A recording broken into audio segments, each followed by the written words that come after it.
بسم اللہ الرحمن الرحیم۔ فرائض الصمتین فی فضائل المرتضیٰ والبطول والسبتین۔ یہ کتاب حضرت محدث کبیر حضرت ابراہیم بن محمد الجوینی الخراسانی رحمۃ اللہ علیہ کی معرکۃ الآراء تصنیف ہے، جس میں انہوں نے اہل بیت رسول صلی اللہ علیہ وآلہ وسلم کی شان میں آنے والی احادیث کو جمع کیا ہے، اور اس کتاب کا اردو ترجمہ پاکستان کے عظیم محقق، عظیم مصنف جناب علامہ صفدر رضا قادری صاحب نے کیا ہے، جو محبت اہل بیت کے حوالے سے اور مودت اہل بیت کے حوالے سے اور آل رسول کی غلامی کے حوالے سے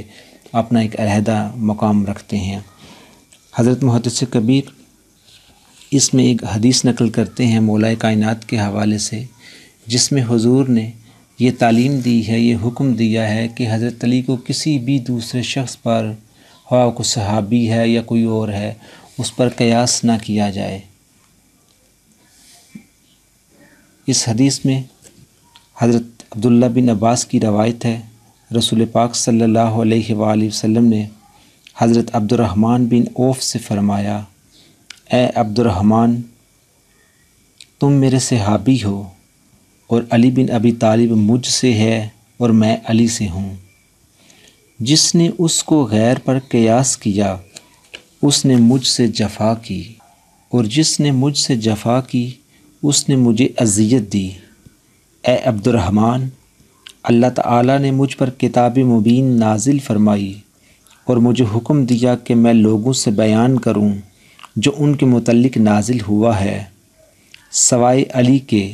اس لیے وہ بیان کا محتاج نہیں ہے۔ اللہ تعالیٰ نے اس کو میری فصاحت جیسی فصاحت اور میری درایت جیسی درایت عطا فرمائی ہے۔ اگر کسی کے لیے حلم ہے تو وہ علی کے لیے ہے،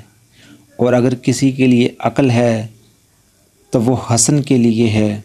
اور اگر سخاوت کسی کے لیے ہے تو وہ حسین کے لیے ہے، اور اگر حسن کسی کے لیے ہے تو وہ فاطمہ کے لیے ہے، بلکہ اس سے بھی زیادہ بے شک فاطمہ اہل زمین سے